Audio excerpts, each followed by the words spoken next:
The UDRcast is not affiliated and does not represent any 12-step fellowship.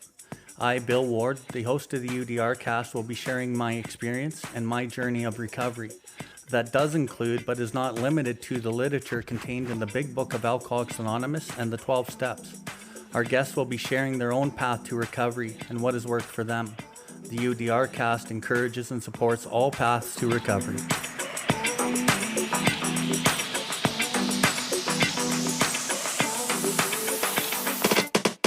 Welcome everybody to the UDRcast.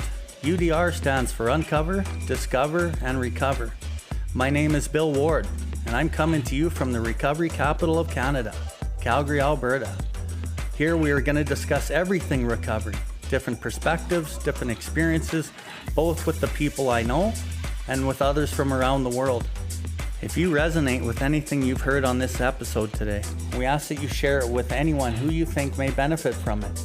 If you have any questions or comments, please find us at billward.life and send us a message in the info section. We'll get back to you as soon as we can. If you are interested in more recovery content, you can find the buttons for the YouTube channel and other social media outlets on the homepage, and you will be redirected to those platforms. We can recover, one person, one family, one community at a time.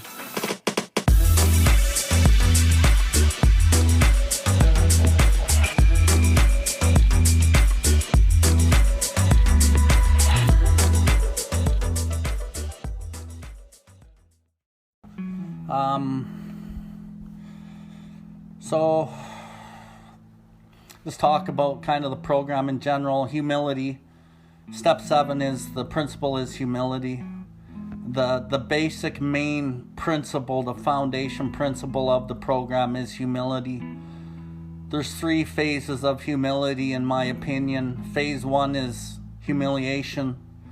Phase 2 is humbled through pain. And those two can go back and forth. And then the third phase, which is what Step 7 is actually trying to deliver and talk about, and John did a great job talking about that, is walking with God, hand in hand with a desire to seek and do God's will in everything in our lives. As I walk into the room of Alcoholics Anonymous, I'm humiliated, humbled with pain, because of my self-reliance has failed me. My addiction has crushed me, and I walk in.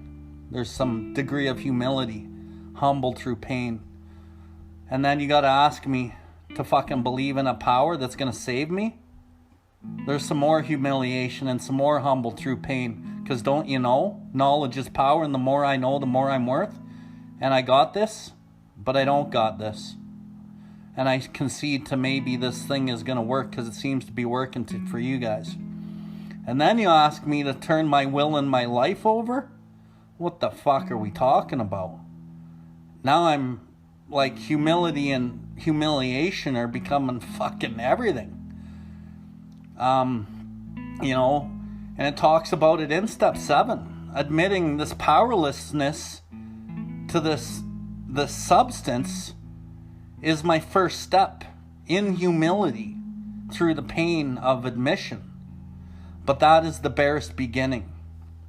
And then I get into my Step 4. Because I make this decision in Step 3 that I don't want to make. But then in the book it tells me that Step 3 really has no permanent effect. Unless it once followed by the strenuous and humiliating effort to face and be rid of the things in myself that block me. And I think these are my character traits, to be honest with you. And I start learning that they're defects of character.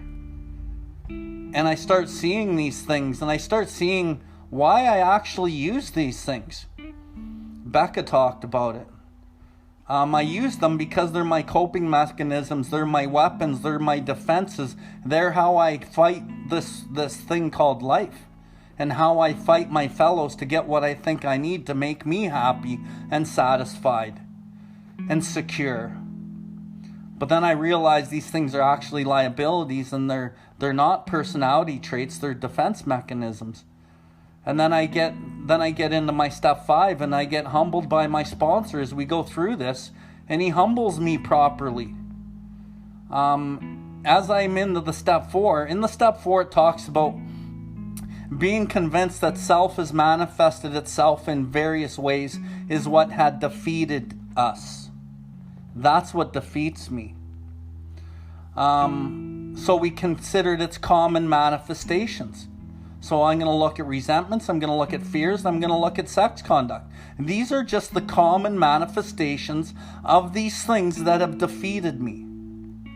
And then I get into my step 5. The beginning of step 5, it says, we have ascertained in a rough way what the basic trouble is. Okay, what it's telling me? It's telling me that I'm only ascertaining in a rough way what the basic trouble is in my step 4. Rough way. There's much more. It talks about, well, I can see these big branches in my life of what my big defects are, but what about the more subtler ones? What about my feeling of superiority? Who doesn't like to feel a little superior to their fellows or quite a lot superior? Who doesn't like to do gossip barbed with their anger? Really, I'm trying to proclaim my own righteousness. Who doesn't like to do a little self-righteous anger and feel a little superior to their fellows? Who doesn't like to do all these little things, all these little subtle things that actually manifest themselves in the bigger things? But what they actually do is they make me feel shitty about myself. And the more that I talk about others and throw others under the bus to make me feel good, it just shows where I'm weak and where I'm insecure. And I got to relinquish these things. And learning how to relinquish these with complete honesty and willingness in my 6 is humbling through pain. But as I walk this road and I keep on it, any person capable of enough willingness and honesty to try repeatedly step 6 on all his faults without reservation has indeed come a long way spiritually. So this idea that I can just pray and get all spiritual through prayer is a load of shit. The best way to get spiritual for me, this is my experience in life, is through the relinquishment of my defects of character, bringing them to the surface, being entirely willing, and asking God for help. For if the alcoholic fails to perfect and enlarge his spiritual life through the work and self-sacrifice, he will not meet the certain trials and low spots in life ahead. So it's telling me how I perfect and enlarge my spiritual life. It's through the work and self-sacrifice. What is self-sacrifice? It's finding out my manifestations of self, the stuff that causes my failure in life, and sacrificing it for the benefit of you, because I'm trying to draw goods from you, or I'm trying to look better than you. And it actually benefits me as I self-sacrifice. And I ask God, because these things are so hard to change. And I need God's help, but I got to be willing and I got to be persistent and I got to try this at all costs and be the man, not the boy. Because the man will try to do this at a high level. The boy's only going to do enough work to get some by. The thing is that the growth in this step, in step 6 and 7, it doesn't come until enough pain's been had. And then you start seeing things. So this gaining a new perspective from step 6 and 4 humility to step 7 humility was unbelievably painful.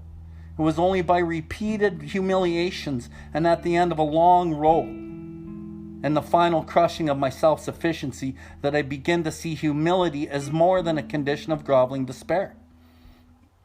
And genuine humility, that third phase, this desire to seek and do God's will, comes through the process, through the walk of relinquishment. And what are the gifts? The gifts are what John was talking about. There's 5 main promises in the humility in step 7. Healer of pain, faith that can meet any emergency, nourishing ingredient that can give us serenity, true freedom of the human spirit, and the priceless gift of peace of mind. That's the shit I want. And that only comes through a desire to seek and do God's will. You might get like little increments of that here and there, working as the boy or the girl, but working for the perfection, knowing you'll never get there. And it's not that we do this shit perfectly, because we never will. It's what the desire is deep within us. It's just the desire. It doesn't mean I'm a saint. It means that I have a desire to live a different life with God in my life. And trying to bring love and trying to bring kindness. And in Bill's story with Ebby, Bill's like, holy fuck, this guy is different. This is a miracle. What's happened to him? And then he goes on to talk about his roots have grasped new soil. So my soil is not the world of the material. I'm not going to wrest my happiness and satisfaction out of this world by taking things out of life and bringing it into my life anymore. Common sense thus becomes uncommon sense. I now give of love, and then I receive, and that would be in great measure. But it takes a while, it takes persistence, and it takes commitment. And common sense thus becomes uncommon sense. The way I lived my life is actually the opposite. I used to take, and now I give, and give. And I stand a better chance of getting what I really wanted, trying to do it the other way. But you don't know until you know. And you don't get there until you get there. Like John said again, it's that blind leap of faith. Trusting that maybe some other people are right, and trusting that the literature might be right. And to me, it's been right. And I don't want to go back the other way. This program's a gift in my life. It saved my life. It gave me life. It gives me purpose in life. And I see it working all over when people really want to dig in and change. But the change is hard. And lots of people go the other way. So do what's easy and make your life hard, or do what's hard and make your life easy. Thank you for tuning in to the UDRcast. We hope you have enjoyed this episode. The viewpoints and the opinions expressed today were solely of the individual sharing them. If you resonated with this episode, please follow us and share this link with anyone that may benefit from it. Please visit us at Billwardlife to see everything that we have going on. We can recover, one person, one family, one community at a time.